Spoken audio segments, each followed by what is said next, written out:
to all.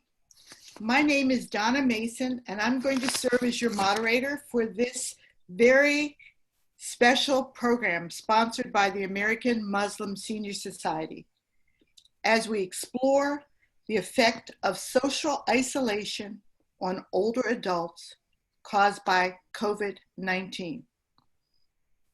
I would like to acknowledge our partners for this webinar: the Coalition to Transform Advanced Care, Montgomery County's Latino and Asian American Health Initiatives, and the African American Health Program. And our sincere thanks to Montgomery County Department of Health and Human Services, Aging and Disability Services. We will begin our program today with a prayer. And I am supposed to, at this point, introduce Reverend Mansfield Caseman of Montgomery County's Office of Community Partnerships. Unfortunately, due to technical difficulties, Reverend Caseman can't join us at this moment. So we'll move on with our program with the hopes that Reverend Caseman will join us later. Now I'd like to introduce Soha Shama, who will give a welcome from the American Muslim Senior Society. Soha. Good afternoon. Thank you all for joining us. I am Soha Shani, AMSS board member. Welcome to the American Muslim Senior Society. This is the second in a series of interfaith dialogue, sharing traditions for life decisions. On behalf of AMSS Board of Directors, AMSS ambassadors, stakeholders, and staff, we thank you for your participation in our webinar and for your continuous support of our mission. We are honored to have with us today as our guest speaker, Dr. Raymond Crowl, Director of HHS. We thank him for our invaluable partnership with HHS Aging and Disability Services and HHS Minority Health Initiatives, who are our webinar partners today. For our guests who are not familiar with the American Muslim Senior Society, we are a 501c3 nonprofit interfaith health and long-term care organization with a mission to empower the county's diverse 55+ and caregivers, especially the underserved, isolated, and marginalized older adults. We provide our seniors and caregivers access to culturally sensitive resources and tools to improve their quality of life and give them the opportunity to live with dignity in their communities. We know it takes a village to empower our most vulnerable members, and therefore AMSS has become a model for diversity and partnership in action. To succeed in our mission, we have developed strong partnership with the county's public and private agencies, diverse interfaith communities, and various businesses. We thank the county executives for the community grant funds, which have been the backbone of AMSS successful programs and services. We especially thank our moderator, Ms. Donna Phillips Mason, who is today's event moderator, and Mrs. Tina Percer Langley, our Senior Health and Wellness Coordinator with the Department of Aging and Disability Services, who is today's event facilitator. Both are valuable members of the Stakeholders Advisory Council. I want to especially thank our community members for their support, guidance, and incredible generosity. Together with our partners, we have trained and graduated 67 health and long-term care outreach ambassadors who represent the cultural diversities of our population in need and who are the best outreach vehicles into isolated communities. Together with our partners, we have established successful programs and services, including AMSS Halal Meals on Wheels program. It's a comprehensive social outreach and support program designed to improve the quality of life of the underserved and reduce isolation. We also launched AMSS Certified Nurses Assistant Scholarship and Employment, which awarded scholarships to 28 low-income young men and women who represent the diversities of the communities they will be serviced as CNAs.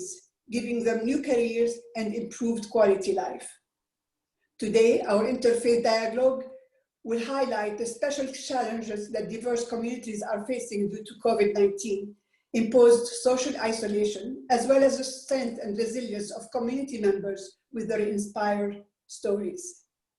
Finally, we want to send the message that while we celebrate our cultural differences, we are a village working together, sharing resources, building bridges to make life better for our members and for a stronger, healthier county. Thank you all for participating. Thank you, Soha. We are taping the program today, which will be placed on the AMPS website, www.amssmd.org. The audience is muted, and we will advise you to turn up your speakers, the volume on your speakers or headsets. At the end of this webinar, we'll send you a list of resources, which will also be on the AMPS website, and also the contact information for the speakers. Finally, you'll receive a program evaluation. Your participation in the evaluation will help us shape our programs in the future. So thank you. We, as Soha said, we're fortunate to have speakers with unique and varied experiences working with older adults. We have asked them to focus not only on the problems they encounter due to the social isolation so many older adults are facing, but also on the resources they have enlisted to help them. We believe, as Soha said so eloquently, it is through the sharing of these experiences that we can work together and help each other as we address the havoc wreaked by the pandemic. Before I introduce our keynote speaker, I'd like to describe the program format and how you, our audience, can become involved. As Soha said, our keynote speaker today is the director of Montgomery County's Department of Health and Human Services, Dr. Raymond Crowl, who is a friend of AMPS, and we so appreciate your participation. After Dr. Crowl's keynote remarks, the panelists will introduce themselves, each representing a different community perspective, and each with their own unique experience working with older adults and observing how social isolation has affected them. Then Dr. Crowl will engage the panelists in dialogue and discussion. But you will have an opportunity to submit questions for our panelists using the Q&A button on your screen. We hope that all of your questions will be addressed, and please don't forget to press the send button. Now, it's my pleasure to introduce our keynote speaker, Dr. Crowl. Good evening, everyone, and thank you so very, very much for a chance to come and be with you all this evening. Thanks to the American Muslim Senior Society for the invitation and an opportunity to be with you all, and for the ongoing work of the Aging and Disability Services and the Minority Health Initiatives and programs that have done so much over the years and are doing so much right now in the midst of this pandemic. It's a privilege to be with you all this evening and to have a chance to hear a little later from a group of panelists who will share their knowledge with us about the impact of isolation on older adults in Montgomery County and what they see as the challenges and what they see as the opportunities for making sure that our friends and relatives get through this pandemic, not only get through it, but get through it well. The fact that we are not in the room together this evening speaks volumes for me about the impact of coronavirus on all our lives. We have been, for the past 8 months, we have been lived through these screens in our homes. This is in some ways our contribution and our sacrifice to combating this pandemic. We know what we have to do around maintaining social distance from each other, wearing our masks, washing our hands, getting ourselves tested periodically, and trying to make sure that we outrun this little bug that seems to be so determined to run our lives. It has shut us down, but we know that these things that we're doing are necessary for us to beat this pandemic. We have a great public health officer, Dr. Travis Gales, who has been phenomenal throughout all of this, and is a bottomless source of energy and enthusiasm. and is determined to help us get through this with the minimum damage to our lives and to ourselves as possible. We're going to beat this. We're going to come out of this pandemic, but not yet. We're not there yet, and we're going to be not there yet for a little while longer. I think the isolation that we'll talk about tonight has clearly impacted all of us. The anxiety, the fear, the frustration, the loneliness and depression that I have felt in the last 8 months is something that I know that everyone that I've talked to and everyone that I've engaged with has felt at some point in this process. We go up, we go down, we come back up again. And all along the way, there are places and points in time and people who help us to get through that. It is absolutely a part of the experience of our older friends, neighbors, and family members as well. And I think that is, it is a normal and expected reaction to living like we are living now.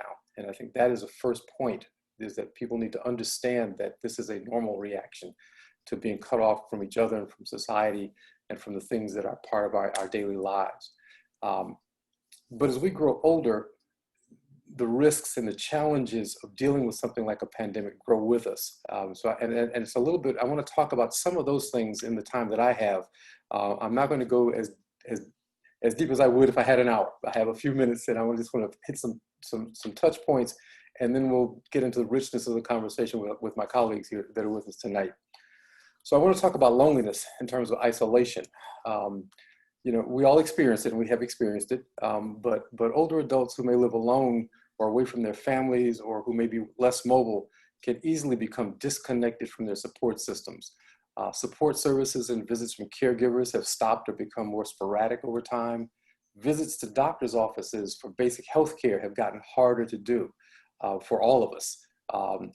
There's a disconnection from family, because family members who are younger and may be at some risk of carrying the virus, may be at no risk of less risk from illness from the virus, but may be fatal for us as older adults if we encounter them. So that we're disconnected from them. And we're disconnected in many respects from our faith traditions and our faith family and community. Churches have recently begun to reopen, but have been virtual for a while, but that is not quite the same from being in the room and worshiping and celebrating your faith traditions with someone that in your community. There's a sense of vulnerability that comes with this and comes with age. You know, frailness physically and health-wise does increase that not just a sense of vulnerability, it's a very real vulnerability. We have a loss of resources. People who were dependent on food being delivered to them or their ability to go out and get food are no longer able to go and do that yet as easily. If they don't drive, they're dependent on someone to come and take them someplace, and that may not be available to them. Home health aides and support that I've talked about are less frequent and less often there. And that means that if something goes awry, there may be no one there who can help, or no one coming anytime soon who can render some aid and some support. There's a real fear of going out, and I've seen this, and we've talked about it in the community since I've been here. Fear of going outside. Don't want to be out in the community because you're vulnerable, and you may encounter someone who may be carrying a virus. I'm going to stop for a second and ask folks to remember back to March, April, May, when we were locked down and there was a lot of emphasis on wearing masks and keeping socially distant. And think back to the first time you went to the grocery store, that you went into a store, and what happened to your heart rate and what you were thinking about as you were looking at people, and how you sort of waltzed around people and how anxious that made us. Well, if you're older and you've got some compromised health issues, that is absolutely more escalated. It is more elevated for people. A fear of people coming into their homes. We've had folks who have said, no, we don't want the service. We don't want you to come because I'm afraid of what you might be bringing in and where you've been, and that you may infect me and place my health at risk. Just going for a walk to get some fresh air is no longer a safe feeling thing. And I think that fear of being at risk is really heightened in our older families and friends. There's a fair amount of loss and grief that has gone along with this, I think. We get older and we lose our friends and loved ones as a natural part of life. But we have lost friends and family members in this process. I've unfortunately lost a family member and a friend. And because I was out of communication, I did not know that my friend had died. I lost touch with him in the process, and he passed. And so there was a moment and I'm still grieving that loss of friend and family. And part of that is that ability to grieve is changed for me. That is a process of gathering in a church and gathering in a place of worship and celebrating someone's life and their passing, and mourning their passing with family and with community that has been really taken from us in a big way. And as you get older, we have fewer folks that have been in our lives for a longer time, that the loss of each one of them becomes more significant. There's another loss around this that I think is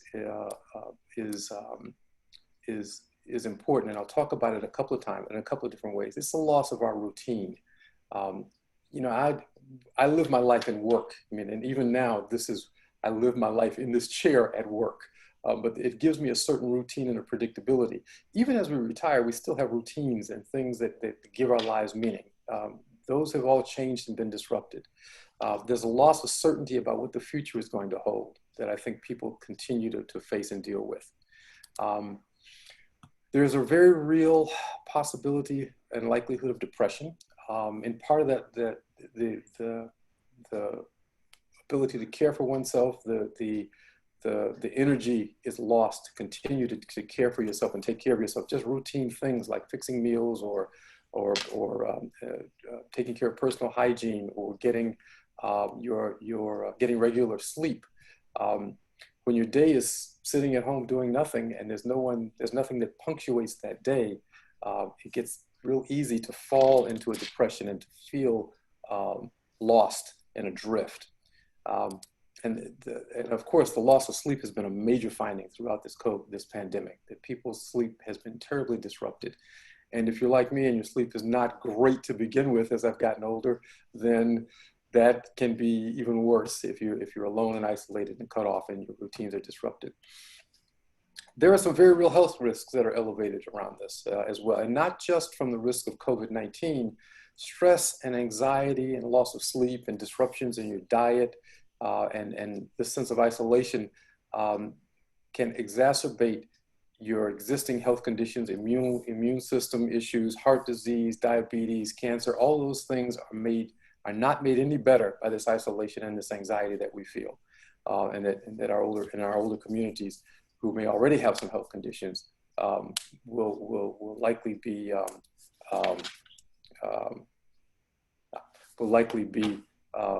at greater risk for those kinds of problems. It is an amazing challenge that our older adults face, and that we all face, but our older adults in particular. You know, on the other side of this, Montgomery County, if you've got to be an older adult, Montgomery County is not a bad place to be an older adult right now. This is one of the most sensitive and thoughtful places I have ever lived in, and it is not a perfect space. Our transportation issues are amazing, and for older adults, and there's a lot of concern about how we get around and how folks can get around. But that aside, a wealth of resources, places to live, connections to people and places. We have the aging and disabilities community services, and the community, the aging and disabilities community has been phenomenal.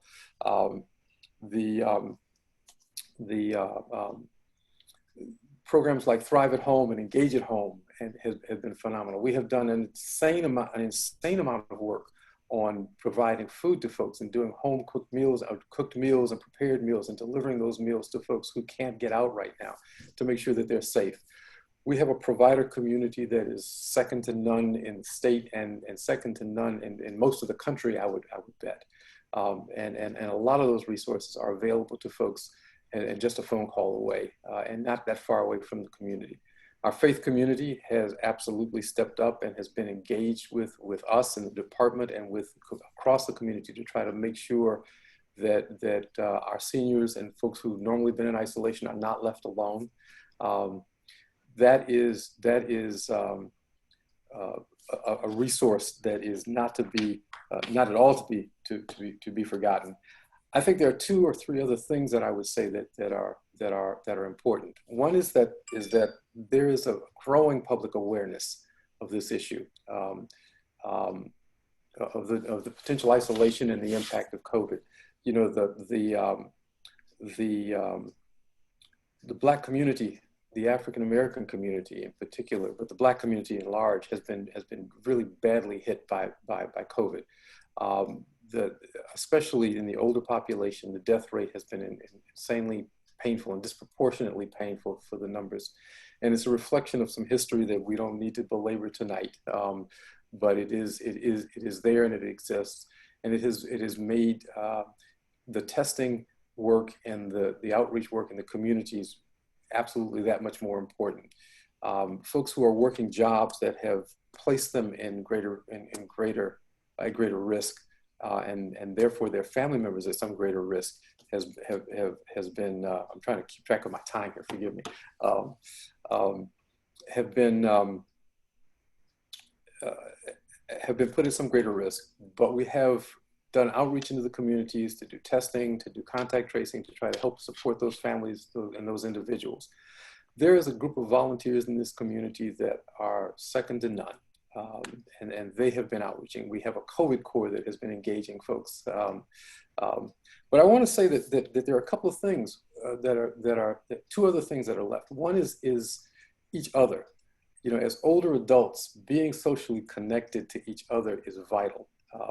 We have a technology system, and we've done technology that is, let me say this, technology was not designed for my generation. I'm a digital tourist. At best, I'm a digital tourist. I kind of work my way around these things, and sometimes I find them my way around, and sometimes I have to call my nieces and my younger cousins and say, look, can you help me with my phone? Because I can't figure out how to do something on my phone. They look at me and nod, say, yeah, you're an old man. Here you go, give me your phone and let me fix this for you. But they're digital natives, and they are digital natives, and I'm just a tourist. And as we get older, this technology seems to get harder and less easy to manage. And if you've not done that, you need help to do that. But the technology is there, and there are folks who've made that technology simple so that you can turn on a screen, turn on 2 buttons, and be connected to folks. And using those tools and growing those tools and resources are important for us. That is one of the things that we have in this county that we can do more of. And we have a group of seniors who know how to use that technology, who can talk to each other, who can engage with each other, and can support each other through this process. I think that's me being given a signal unless I'm mistaken. But the other thing I would say to you is that there is self in this process, and it's a message to seniors wherever we encounter them and older folks that there is an adage about survival in a tough situation, and it is the folks who can continuously plan, who can step ahead, who can think to the future, who can look to the future and be active and stay engaged in doing for self, doing for others, or being a part of their community, that are the folks for whom survival gets easier and for getting through this pandemic is easier. So I'm going to stop there and say that those are just some of my thoughts. I think we'll have a chance as we go forward to talk a little bit more, but to the important piece, I want to get to our speakers tonight and put some questions to them and give them a chance to weigh in with us. So I'm going to ask them to introduce themselves. And Sami is at the top of my screen on the far left. So I'll start with Sami and ask her to introduce herself a little bit, and then we'll move on to our other 2 speakers. Thank you so much, Dr. Crowl. Hi, everyone. My name is Sami Sabcoda, and I'm the Behavioral Health Program Coordinator with Asian American Health Initiative. In this role, I assess the behavior and mental health needs of the Asian American population in Montgomery County. I serve as a bridge in developing culturally competent materials, training, and tools that supports the need of the Asian American population, especially when it comes to those with limited English proficiency. Thank you, AMS, for having me here today. Absolutely. Thank you for joining us, Sami. Nafisa? Yeah, thank you very much, Dr. Crowl. My name is Nafisa Toure. I'm representing the American Muslim Senior Society as a Health and Long-Term Care Outreach Ambassador. I've been with AIM since its inception. I also work with the Maryland Department of Health as a medical program specialist with the Division of Community Long-Term Services in Baltimore. Thank you, Nafisa. And lastly, Veronica? Thank you, Dr. Crowl. So my name is Veronica. I am a therapist for Montgomery County and CATS, Clinical Assessment and Transition Services. And I'm also a therapist in private practice, and I work with Latino population. Okay.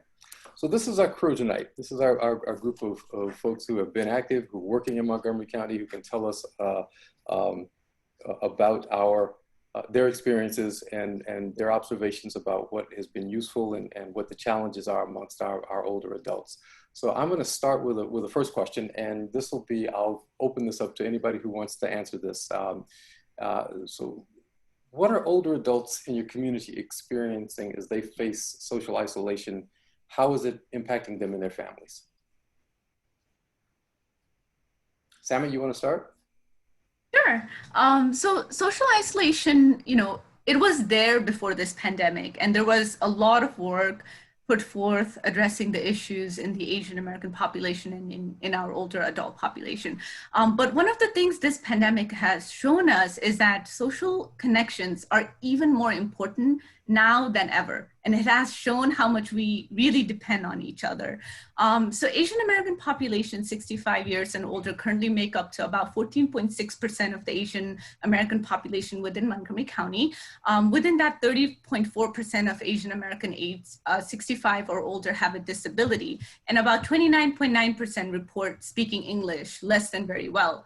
So older adults often feel neglected or are reluctant to seek services to avoid embarrassment and burdening others.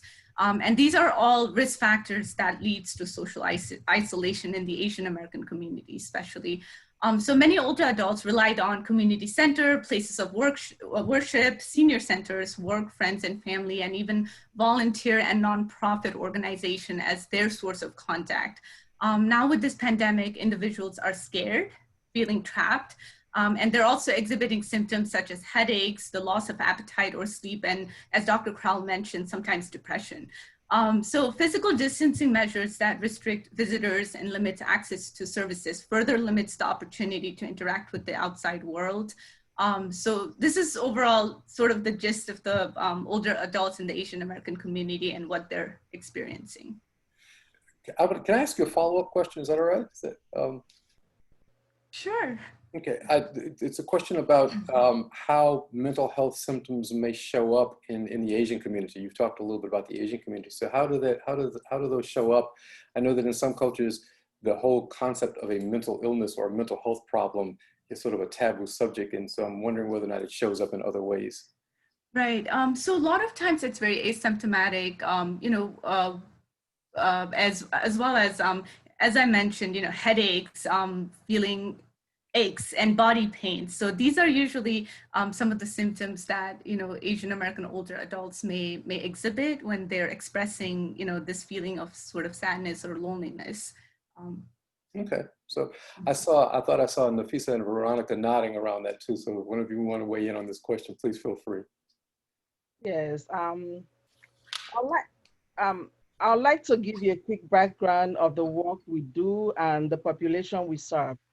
As one of AIM's 67 ambassadors, we have been trained to reach out to members in our community that are the most underserved, isolated, and we provide them with emotional support to prevent isolation and connect them with the county and community resources.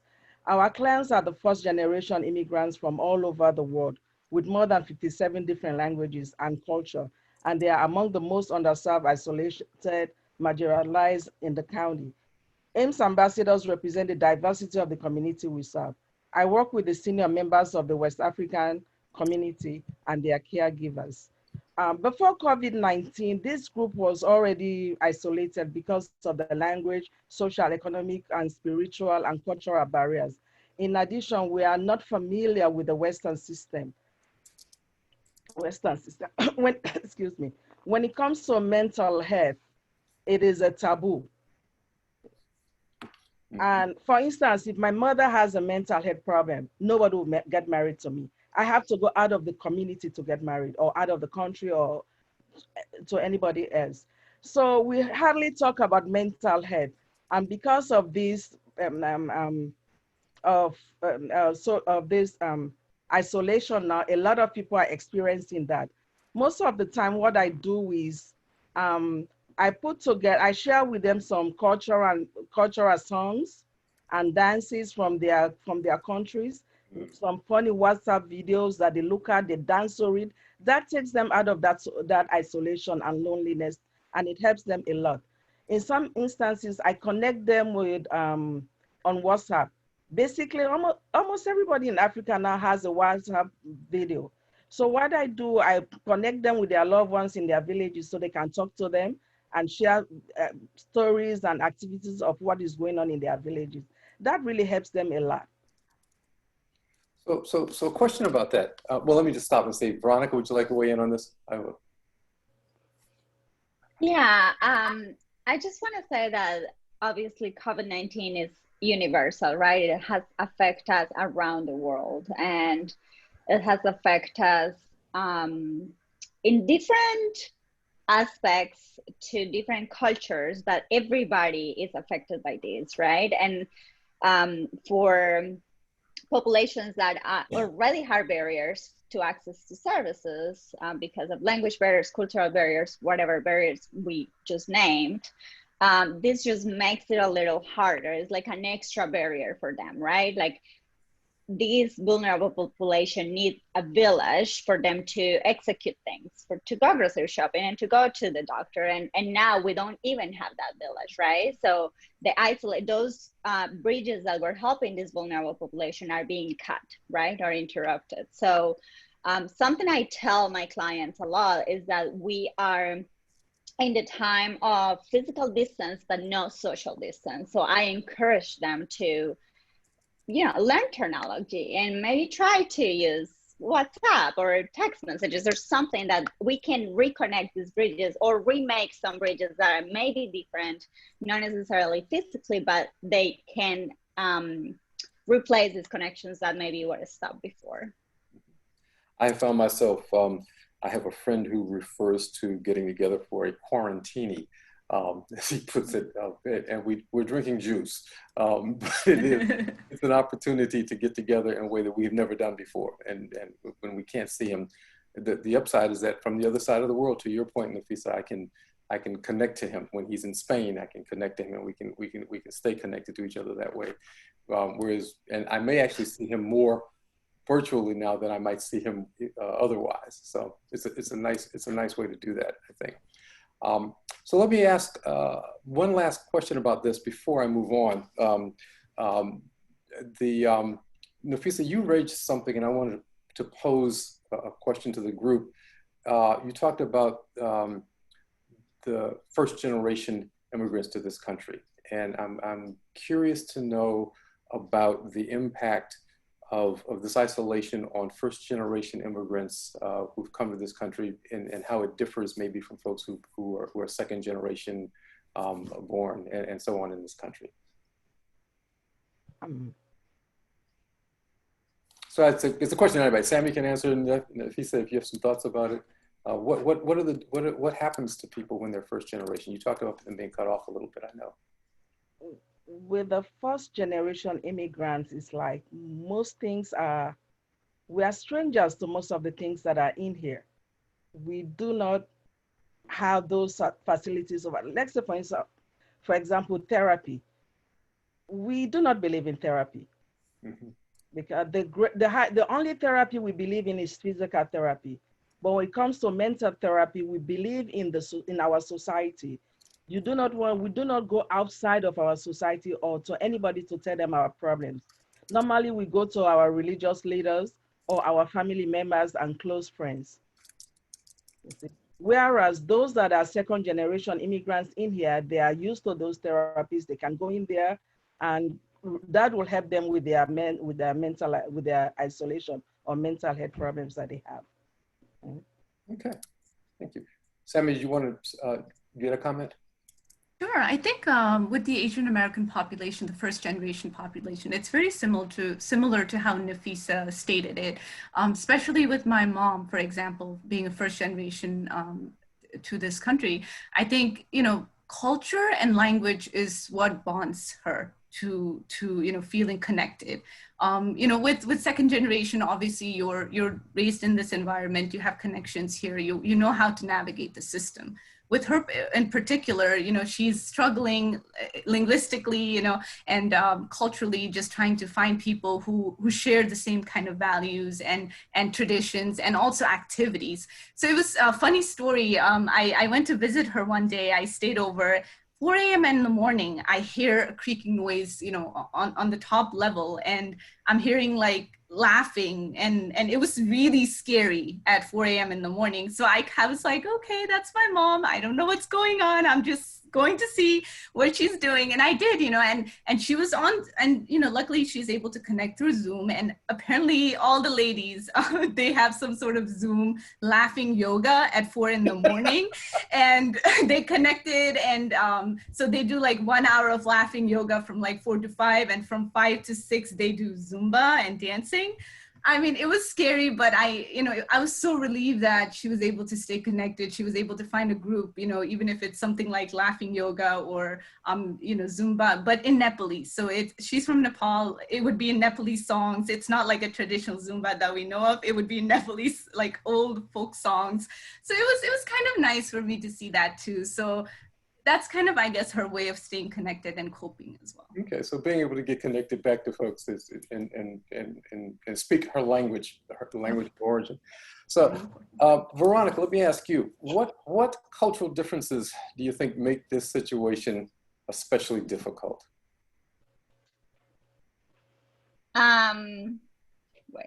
Okay. Thank you for that question. So, as I said, I think COVID is having like similar impacts across the world, right? Across all cultures. But for the Latino population, at least, like we like gatherings and parties a lot.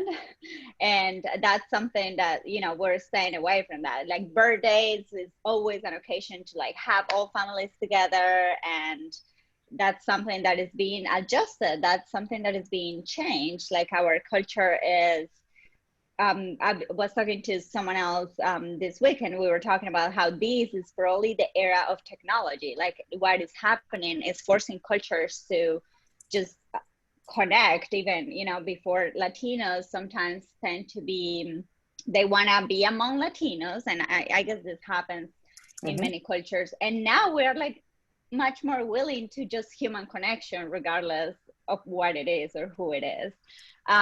So for Latino population, especially, I would say, being away from family members, I think it's the one thing that I have heard the most, that is harder. They are coming up with, interesting ideas to replace that connection, but not being able to have family gatherings, I think is what the constant theme I hear in the Latino population. How was, one of the things that I know, because I track the data consistently about on what's happening in terms of the pandemic, is that the Latino community has been, the African American community has had more deaths than other communities, but the Latino community has had more positive cases of COVID in Montgomery County, notably more, and more in the younger population. So it's clear that they're gathering and engaging with each other. But what does that do for older Latinos in the county in terms of their sense of connectivity and sense of safety? So that's also very interesting, Dr. Crowl, the question, because so much is going on right now. And I think me being a therapist and me being Latina is like so different trying to work through a crisis when you yourself are in the crisis as well. And what I see a lot is that there is this shame component in the Latino population in terms of gatherings. So let's say when younger adults gather, and you know, they are exposing a lot of people, and they are exposing themselves and then their family members and stuff. And now, let's say a mom wants to see their child, there is this shame component that this older adult is carrying, because on one hand, they want to see their loved ones, but on the other hand, they know the risk of seeing their loved ones. So there is this like shame and worry of like, oh my God, I can't tell anybody. So I've seen cases and families that like they are gathering with people, but they are not saying anything because they don't want to deal with the shame or the judgment, I guess, from others. Like, why are you leaving? Like, you're not wearing a mask, or you're exposing yourself, and all of these like extra concerns that we didn't have before COVID. So it's definitely a risk, and we're trying to create this conscious, but you know, cultural changes that don't happen overnight. So it's definitely been a piece of work. The one family gathering I've been to since COVID was a family gathering after a family member had passed. And they decided, there was all this debate about how we were going to gather in the church and what we were going to do. But then the family gathering, I walked in the door, and one of the elders in the house, who was older than I am, says kind of with a flair as she takes off her mask, "You don't need to wear that mask in the house. You're with family." And it was such an odd and awkward moment, because it was this, I know why I'm wearing this mask, and I know why I need to wear this mask, and why you need to wear this mask. But there was this tension and pressure to sort of take off the mask and just relax and be with us. And it made for a very, loved being with them, but it also made for a very awkward moment and an uncomfortable moment in the house. And we were able to stay for a while, and then we said we needed, for our own safety, we needed to leave. And not because we knew that anyone was ill, but because we didn't know, and because we couldn't know, because we hadn't lived with them and weren't with them. So it creates that kind of tension, exactly that you're talking about, I think. So how about either Nafisa, thoughts about what makes this difficult from a cultural perspective? According to our culture, we pamper our seniors, we hug them, we cook their traditional food for them, we run their errands, chat with them, read the Quran with them, and we take care of them as if they are our own parents, with the idea that we all belong to each other. And also, as an IMSS ambassador, I step in the shoes of a family member to provide them with the cultural, emotional, and spiritual support that they need, especially since I understand their culture and language, and I'm able to speak on their behalf and connect them to the county and county services and resources. But with COVID-19, we cannot do all of this for them right now. And when they get sick and they are taken to the hospital, it's like a cultural shock. They are in a community among the nurses that they do not know, that do not speak their language. I had an incident of a lady, in fact, two. One, we lost her in June. She had a respiratory problem. Her oxygen was low. She was taken to the New Adventist Hospital in Whitehall. But she was scared because they wanted to put her on the ventilator. She refused.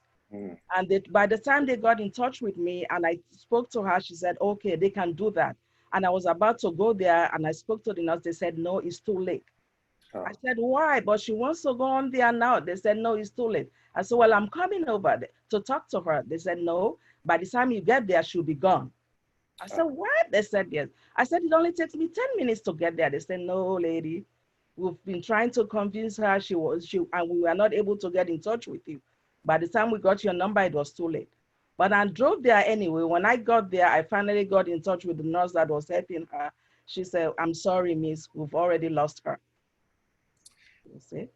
That is, go ahead, I'm sorry. Yeah, she was in her 50s. Then another lady that we have right now, she the first time she came to a city was when she was coming to America. She has never seen that many people or cars. And you literally have to hold her hands in order to cross the street. Even here in her apartment, she doesn't go outside without her grandkids or anybody that she knows. She speaks only one language in her life. The only English, the three English words she knows are hi, bye, stop it. Stop. Those are the three English words she knows. Then she had a mild stroke at home. They called the ambulance and she was walking, dragging her feet into the ambulance. When she got into the ambulance, she found like everybody in the ambulance were those white paramedic men. She doesn't know that. She was so panicked. She was shaking. It was as if she was being sold in bondage. She started shivering. By the time they got her to the hospital, she saw there was nobody that she knew. We called and called and called. They couldn't let us go through. And I told them that this lady doesn't speak any language at all. And if they have any treatment for her, they should call me or they should call one of her daughter-in-law who is a nurse. They tried, but she couldn't eat. She couldn't drink. She was so nervous. And by the time she was discharged from the hospital, she was in a worse shape more than while she got in. And right now she's discharged. We couldn't let them take her to the nursing home because it will be another cultural shock to her. They brought her home, and I'm working with the family right now to get a nurse's aid for her in order to help her daughter. The mother is twice the size of the daughter, you know. So the tiny girl cannot even take care of her mother. It's so much strain on her. So right now we are working with her so she can have it. Because of that cultural difference, she couldn't, that shock, that trauma that she had being among people that she doesn't know really caused a lot of emotional damage on her, you know, both emotional, cultural, and spiritual damage. Nafisa, I'm struck by the first story you shared with us and the fact that folks, those of us who are in the business of caregiving and helping folks sometimes can't get there in time to be of service to folks and to help them, and that there is associated with the culture a loss of connection to people sometimes, and a fear of this unknown that just makes it really hard for people to accept the help and to even recognize that it as help in some cases. So thank you for sharing that. So I want to ask, I think Sami, you about a similar question. What cultural differences make this especially difficult for communities that you work with? Sure. I think prioritizing family harmony and just not expressing their discomfort with the current situation. I think that's there. Limited English proficiency, not reluctant to ask for clarifications on certain things. That's there. And, recently even with my grandparents, they told me that one of their family, close relative passed away and they went to visit. It's culturally, you have to go visit somebody. If somebody passes away, you have to go visit the family. Otherwise you're kind of looked down upon as if you don't care, So, and I asked them, I was like, that's, why would you do that? We don't know what's going on. Why would you gather in a group? And they're like, well, what would people say? What would society say? I mean, if we don't go, so what are they going to say? It's just one time.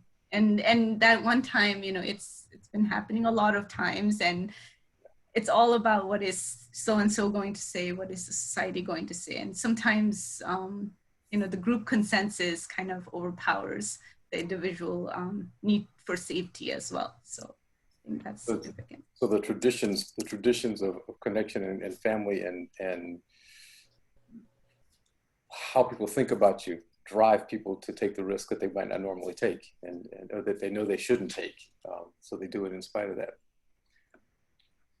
So the question then, the next question then I want to start with Veronica on this. What are the resources and strategies that you've enlisted to help the individuals, the older adults that you've encountered in the midst of this? I know that all three of you have touched on this a little bit, so I want to give each of you a chance to talk about that at some length. So we'll start with you, Veronica, and then we'll move on.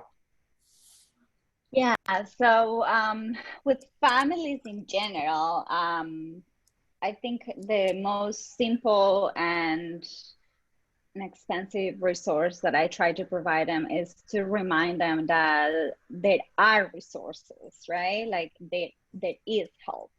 Like it's okay to seek for help. It's okay to reach out. I think a lot of Latino or minority populations are hesitant to reach out many times for many reasons, right? For many barriers, or countless reasons. So I think normalizing that hesitancy and just remind them that it's okay to seek for help and use the resources in the county. And then I can go into what resources we have, right? So one of the resources that I talk a lot about is the trauma services and APP and victims of crime or victims of domestic violence resources, right? We don't know what's going on in the homes all the time. So, you know, I just share resources like if you're feeling unsafe, if you are in a situation that you feel like there's no escape, you can use these resources, you can call this number. We know that drug abuse or relapses have increased. We also know domestic violence cases have increased. So I just named what many people cannot name. And I just put it out there so they can know that even if they cannot talk about it right now, they could talk about it in the future. So resources for domestic violence, resources for free or reduced fee therapy, resources for like crisis center or psychiatric services, like last minute when they don't want to go to the hospital or things like that is what I offer the most. Okay. I have another question I want to ask you, but I'll save it for a little later, and it has to do with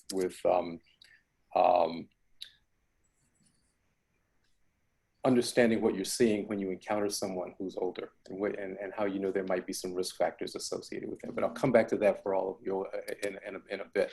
Nafisa, what are resources and strategies that you've enlisted to help the older adults in your world? Well, earlier on, I spoke about their traditional videos that I sent to them, music from their culture, and the dance music, the festivities that they're taking place in their culture so they can dance on it. Because of COVID-19, we have seen a huge increase in the number of people who are homeless. They need food assistance, emergency shelter, emergency rental assistance, burial fund, and family and healthcare assistance. I connect them with the community resources and coordinate these resources to provide them with the needed emergency funds and services. We first start asking for funds within our community, the established African family members, the African community organizations and business owners. I'd like to give you a quick story about a guy that I came across one Friday. This is a couple of years ago. I was coming from Friday prayer. He too was coming from Friday prayer, and I met him by the bus stop. He had polio and was completely crippled. I stood by since I knew that he was coming from prayer. I trusted him and I stood there, gave him a ride to his apartment. We discussed, talked about what he was going through, what brought him here, and his needs in the community, whether there was anybody helping him. He gave me a whole lot of problems that he was going through, and even his apartment, he doesn't know how to pay for his apartment. What I did, I got my community together, the African community together. We contributed some money for him. Then like one family, we cooked for him for 1 week. The other one family cooked for him the other week. And that was how we were trying to help him out. And we are also contributing to pay his rent. And in fact, by the time of his death, Mama Muna was the last person that paid his last month's rent. And unfortunately, he had a kidney disease. He didn't want to go to the hospital. But when I went there, I called 911 and I took him to the hospital. While I was there, he agreed to be treated, but it was getting late. And I said, I want to come home. He cried. It was a big thing that he created there, that he does not want to stay, that they were going to kill him. He doesn't want to go to the hospital. I forced him to go to the hospital. The hospital have a language bank So Holy Cross called one of the person that speaks his language, and they spoke to him, they convinced him, but as soon as I turned my back, he cried. So while I was gone, they had to discharge him that night and take it home. This happened 3 times, and finally, when he got home, he died. And when he died, the community came together. We contributed, including MCC and all of us in our community, and we paid for his burial. And we gave him a befitting burial. We also work with 10 Islamic communities, 10 out of the Islamic community centers in Montgomery County. We are presently working closely with the Department of Health and Human Services, and especially with the Aging and Disability Services, the Adult Protective Services, and the Crisis Center, Montgomery County Field Council, Montgomery County Coalition for the Homeless, like for men, and the Interfaith Works for the women. We also work with the Jewish Council for the Aging and Jewish Social Services Agency, St. Andrew's Lutheran Church, which provides us with some needed medical equipment, like the wheelchairs that we need, and Minor Food, and the Gilchrist Center helps us also. And for transportation, we work with Connected Ride and Regency Taxi, who gives us coupons for our clients. We are continuously looking for partners to help us in our outreach to help those in need. But first of all, before going out, we started with the community that we live in.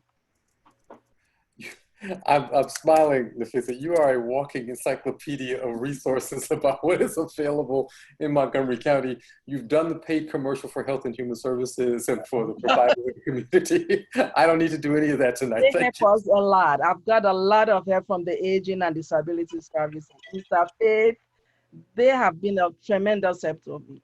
I can name some of them if you want me to. No, so you've done great. I want to make sure that Sami has a chance and Veronica have a chance to talk about what they see as resources and strategies that they've enlisted that have worked. Sure. I'm not sure if I can top that, Dr. Crowl, but with the Asian American Health Initiative, we do not provide direct service.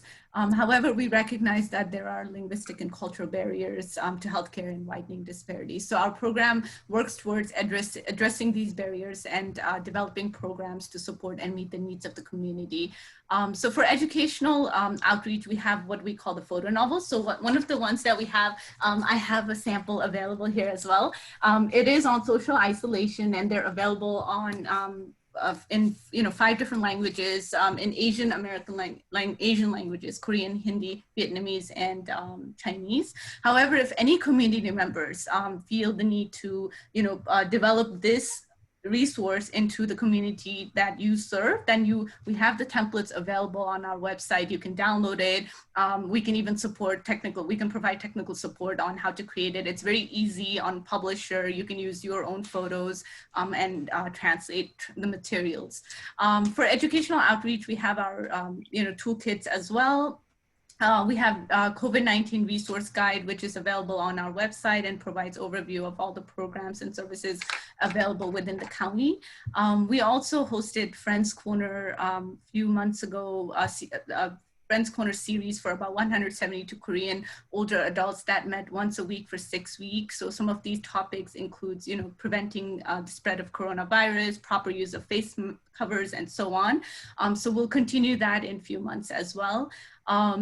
On top of that, we also provide, we have our patient navigators who provide medical interpretation for community members with limited English proficiency. And, it was really wonderful. I was speaking to one of our patient navigators yesterday, and she said that during this pandemic, the term connection has changed a little bit for them too. One of the things they've been doing, they're medically trained. However, what they've been doing is that if there's an older adult who's really scared and afraid to get out of their house, these navigators have been going to different food drive sets within the county, picking up food and then dropping it off for them, outside their homes. So that was really wonderful to hear as well. And yeah, so these are some of the services. We have our resource coordinator, as well as our senior wellness coordinator. If community member ever has any resource support, navigating any linguistic or cultural resources, they can always give us a call, and we'll do anything we can to, find resources for you. Okay. All right. So, Veronica, if you want to do that, just touch on that briefly. I've got one last question for the group, and then we'll wrap up. Resources and strategies that you found useful? Yeah, so a lot of my resources are like mental health related. So I usually refer my clients to, so as I said before, BASAP, APP, or trauma services where they can access mental health services if they feel like they are in a domestic violence situation or victims of crime. Also, if they need to talk to a therapist or be seen by a psychiatrist or a mental health provider, they can go to the crisis center or community mental health clinics in the county.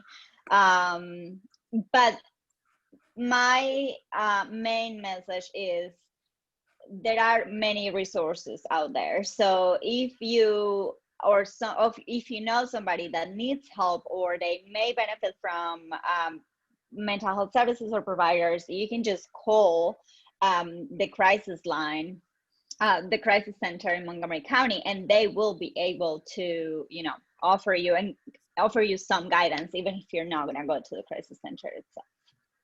I would add to that that if crisis center is always available, if you don't know where else to call, you can always call 311, and they will start the process of getting you connected to where you need to go. So that's always a good number to have in your pocket.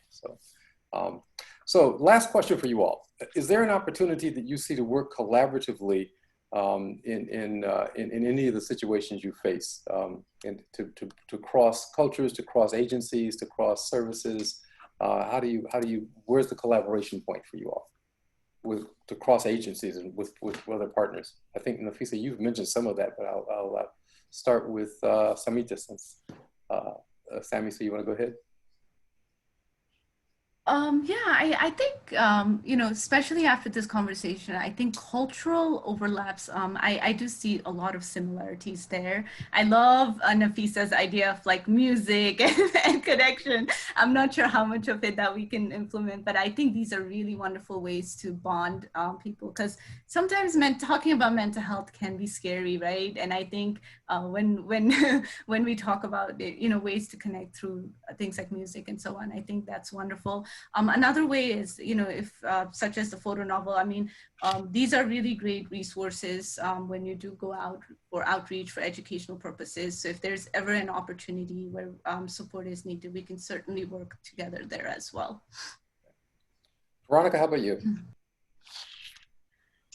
So this is actually a topic I am very passionate about. I have multiple layers of minority on me, and I love being able to connect minorities or empower minorities to connect with each other, right? We would probably stop being a minority if we all joined together.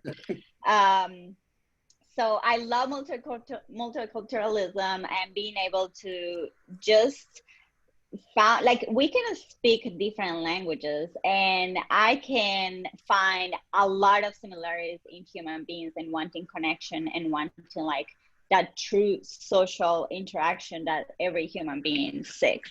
So one of the ways I think that we can work as a county as a whole is I try to do, as a provider, I try to do a lot of like networking and educating too, right? Like a lot of people, just because I know there are a lot of Latinos in the county, that doesn't mean that many providers know about the Latino culture, right? So I try to educate as much as I can, and also ask questions about other cultures, because even though I love the multicultural aspect of the county, I'm not an expert on the Black culture or the American Asian culture or other, minorities that we may have in the county. So just showing, my invitation here is just show curiosity for other cultures. Don't be afraid of teaching and informing other people about your culture, and just being willing. I think we are more willing to mix and match and just build relationships with other cultures in the time of COVID, because we're so isolated that we're a little hungrier for social connection. So let's take advantage of this like wanting to connect so we can make our minority not a minority anymore. Being curious about someone else's culture and teaching about your own and find those common threads. I liked all of that. One of the things I love about Montgomery County is the cultural diversity in this county. And I live in Gaithersburg, which is one of the most culturally diverse cities in the country. So I get a double dose of it from my perspective. And I love going into grocery store and hearing 5 different languages being spoken in the time that I'm in there. So it is a treat for me. Nessa, Nafisa, how about you in terms of ways that you can collaborate and we can do something better to collaborate across cultures?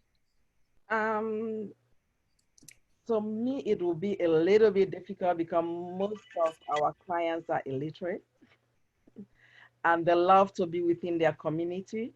But I think with the music, they will, if you can have a music from another culture that they do not understand, it's going to be extremely difficult for them. Mm-hmm. It is a tough work.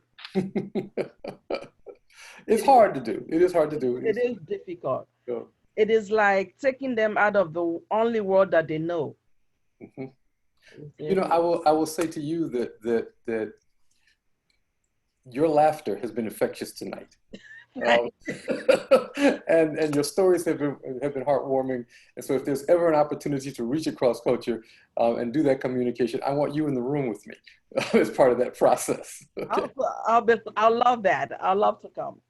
So we're at 5 after 8, and we've had an opportunity to hear from all of you all, and I deeply appreciate the time. And I would say that AMSS has selected an incredible panel tonight. You've been a pleasure to work with and a pleasure to talk with.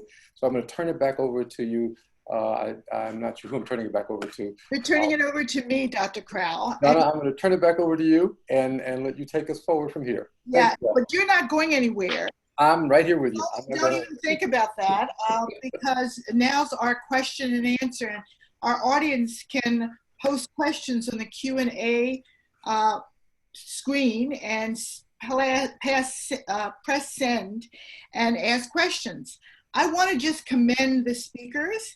I not only did you tell these heartwarming stories, Nafisa, Sami, but you also reminded us that we're all in this together, and we need to remember that we're not separate, we're in it together. I'd also like to mention to the audience that if you look on the chat, Reverend Mansfield Caseman has posted a wonderful prayer. So Casey couldn't join us at the beginning because of technical difficulties. And I am so sorry you couldn't hear his voice. But if you look on the chat, you'll see the very touching and thoughtful prayer he offered to all of us. And now I'd like to turn the program over to Tina Percer Langley, who's with Department of Health and Human Services. She's going to ask the questions. And again, please, audience, I'm sure you have questions for our panelists, including Dr. Crowl. We'd love to answer them. Tina? Thank you, Donna.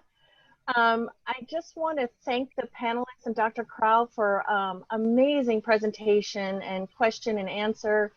And I think we've all learned a lot today, social isolation and our seniors and sharing our culture diversity. We do have some questions, so I'm going to start with one of the questions that we received. What are the greatest gaps and shortcomings in services that we're falling short on as a county? And maybe Dr. Crowl, can I ask you to take that one first? Wow. You know, this was hard for me because because of where I sit now, I see, I know all the things that we do and I see all the holes all the time. And sometimes I see only the holes and I have to be reminded to look at the things that we are doing well. I think that we are in the middle of this pandemic, our capacity to adequately ensure that people have adequate mental health services is challenged. It was challenged coming into this, both in terms of people having access to psychiatry services and outpatient mental health services, but I think we're even more challenged in that regard now. is one area. The homelessness situation in the county is a second area where I think we struggle. We have shelter, and we are able to keep people sheltered, and we've, even with in the midst of the pandemic, where we ended up opening up emergency shelters across the county in various spaces, we have shelter, but we still have people who are on the streets and who are homeless, and we have people who cannot afford the housing that's available in Montgomery County. And so those kinds of supports are sometimes thin for us. And that's just two. I'll leave some space for my other colleagues to respond to, but that's just two of the things that I struggle with and my team struggles with every single day at HHS, is just making sure people are housed and that they have access to mental health and support services. Yes. And any of the other panelists, would you like to comment on that from your perspective? Yeah, so as a provider, it is challenging for me to find, and this is, I guess, a new issue we encounter after COVID, is that a lot of these services are happening through technology, and a lot of these my clients don't have access to technology, right? So it's been quite difficult to find providers who are doing face-to-face services, and if they are not doing face-to-face services, you know, how are we connecting this client to the services that they need if they can't go to the office and they can't access the technology? I know the county is working to fix that, and I know there has been some progress, and we're working on being creative, but that has been one of the issues I've encountered during this pandemic. I would add one more thing to that, and you just sparked a thought for me, Veronica, and that is that traditionally, because we had all these eyes on people, we could see seniors and we would see children and we'd see people, and we had a sense so that there was a problem, a domestic issue or an abuse issue, someone would see that in passing. And now, because there are many fewer eyes encountering people who might be vulnerable and at risk, it's harder for us to see in and then help people. So the important piece around this for me is that the people that do deliver food or do home visits periodically really do need to pay attention to not just what's being said, but what they see and what their experience is of being in the room with someone when they're there, and what they see on video. Those are all important clues to what's happening in someone's life. Right. Nafisa, did you want to comment? Yes, this is another story, but it's a short story. This lady, we delivered food at the apartment complex, and I saw her sitting outside. She was subletting a room to somebody. And unfortunately for her, the person said she has lost her job and she was not going to continue the lease. She has to give up the apartment. So we met her in the parking lot sitting, crying. I spoke to her and she told me exactly what was wrong with her. So, and she has a kidney disease, heart problem, diabetes, and she goes to dialysis 3 times a day. She has about 5 complicated diseases. So what we did, I spoke to Mama Muna. We went through the crisis center and the aging and disability, and they tried so hard that they got her, rather than her being evicted and kicked out of that apartment that very night, within a day, they gave her a room. They gave her a hotel on the Red Roof Hotel on 355. And she is currently staying there while they are trying to get her an apartment. You know? Now that was really good though. It went so fast. Yes, thank you. And currently they are taking her for dialysis and they are trying to get her a place to live permanently. That's a good success story there, you know. Thank you for sharing. A couple of questions are coming in. They're a little similar around social media and how do we reach out to the seniors without technology, maybe in their homes, or maybe the connectivity or Wi-Fi or the tablets and cell phones. And I know that we're doing a lot in aging and disability services with our COVID core and trying to connect seniors to services, but I think it's an issue across all the populations and across all of our community. We just don't know which seniors have access you know, to Wi-Fi or tablets. Do any of you want to address that or what you're seeing? I know we're trying to do that with some of the meal delivery that we're doing, but is there any other social media outreach strategies that you're using? Sami, do you want to take this one, or have you done any in the Asian American community for older adults?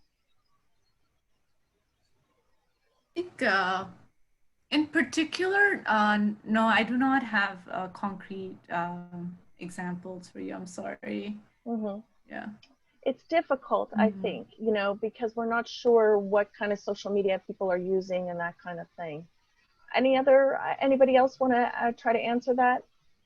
In my community, we use WhatsApp. That's what I help them. I teach them how to use. Right. Mm-hmm. So I know that there have been some efforts also to give folks very simple, very basic computers that you can turn on, you can activate, and get to a preset set of channels for YouTube videos or social media connections. So that and then some training to help help them learn how to use them. So they can just simply turn them on, hit a couple of buttons, and they're in. There have also been some, I believe we were looking at in the department in Aging and Disabilities at identifying some very simple phones for people that they could use and have access to emergency. There was a phone a few years ago called Cricket. It was just this little flip phone. It's like an old phone. No, nothing fancy. It was less smart than this, than these things, but it served the purpose of connecting you to people and to family, and it was easy to use with big buttons, which is something I'm looking forward to. So. Right. And a follow-up to that, somebody's asking, maybe Nafisa, Sami, or Veronica, do you know if in your organizations, if there's a phone trees or buddy programs or something along those lines to reach out to isolated seniors? Do you do any of that? Yes. Oh, Nafisa, you want to talk a little bit about that? Yes. What I do, I let them share the telephone number of each other. They have each other's telephone number, they talk, and they are it's like a buddy system, and they all have my number. So if you cannot reach me, I'm at work, you can call the other person and you can talk to them. Because sometimes there is one that was really depressed. She was calling me like 6, 7, 8 times a day. She has a breast cancer, and anytime she comes from chemotherapy, she calls me constantly. But with the buddy system, if she cannot reach me, she can call one of those other buddies and they can talk, and she can tell them what she's going through, and they can talk to her, counsel her on the phone. Oh, great, great. Veronica, do you have anything like that you would like to share? No, I was actually answering a question in the chat. Somebody asked if undocumented individuals are allowed in the shelters. And my answer was yes, undocumented individuals are allowed there, and undocumented individuals are allowed to many services. And in terms of connection, I wanted to say that, yeah, we are trying to increase technology. So I know, for example, we are advocating, and I don't know if this has been approved or not, but I know I have been advocating for me to access to some home phones to give to my clients, right? Because they need, again, I need to connect them to services, right? Like it doesn't make sense for me to do my job and then not being able to make sure that they can sustain that in the community. So I'm trying to get some phones to provide to my clients. And also, some people have asked, like, how can they help? And my answer is, you know, just be kind, do an act of kindness, leave a note in your window or leave a note in someone else's window. You know, just being safe and being physically distant doesn't mean we have to stop being kind with each other, that we can get out of our ways to start being kind with other people in different ways. Dr. Crowl, go ahead. Yeah, I said two things, Veronica. That was, I think, wonderfully said in terms of just being connected to each other and taking a moment to say hello and to talk to someone and speak to someone. It goes a long way. Therapy is not the only thing that is therapeutic, And generally speaking, it's probably late on the list of things that are therapeutic. But I saw something in the chat that I also wanted to respond to, and there was a question about hope or help for people who are undocumented immigrants and who might need food and or housing. And the answer is that yes, we offer food bank. We do food deliveries and bulk food almost every day of the week and on the weekends. And if usually there's a list on the website somewhere, in Montgomery County website, or you can contact 311 and they can tell you where there's food pickup and food is available. The other one is that the shelters are open for folks. And Montgomery County does not ask for testing, for contact tracing, for shelter, for human services that we provide. We do not ask about the immigration status of people. We are here to serve. And when people come in and they have a need and they identify a need, we try to serve them. And that is our mission. So there are resources that are available that are county resources that are the counties to manage. And we use those resources to support people when they come through our door. Montgomery Cares Clinic is a perfect example of that. There are 4 people who are uninsured. And again, we don't ask about their immigration status. There are services on occasion that we will say to you, if you're interested in Medicaid, you might be eligible for that. If you're an undocumented immigrant, you might be eligible for some state benefits. Let me tell you what those are. If you think you qualify and you want me to go further, then I need to ask you about your immigration status so I can determine which one of those you're eligible for. But that is completely the choice of the individual about whether or not they do that and whether or not we share that and whether or not we go farther with that. So this is not, and I know that this issue of public charge surfaces regularly in conversations I have with immigrant communities.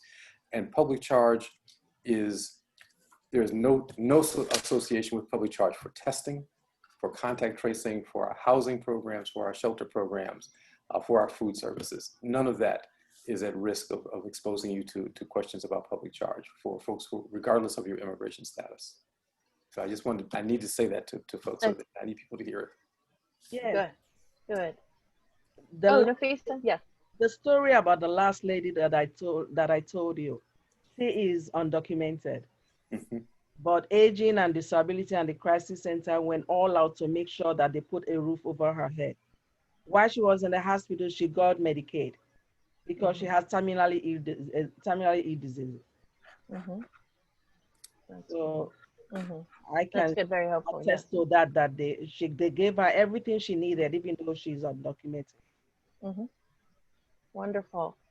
A question that came in, will there be a replacement of a sense of community for seniors that used to use and attend adult daycare? I don't know, Dr. Crowl, could you answer that right now because of what's going on, with COVID and the seniors that used to attend adult daycare? Or any of the panelists know? I work at the adult daycare department division with the Maryland Department of Health.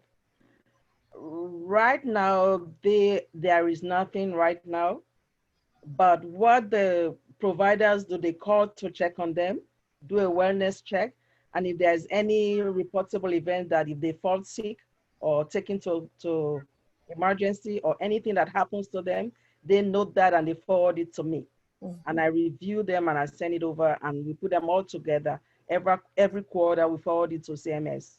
Mm-hmm. So right now, even though they are sick or they are in the hospital for 30 days, they still are not to be dropped off. Mm-hmm. Mm-hmm.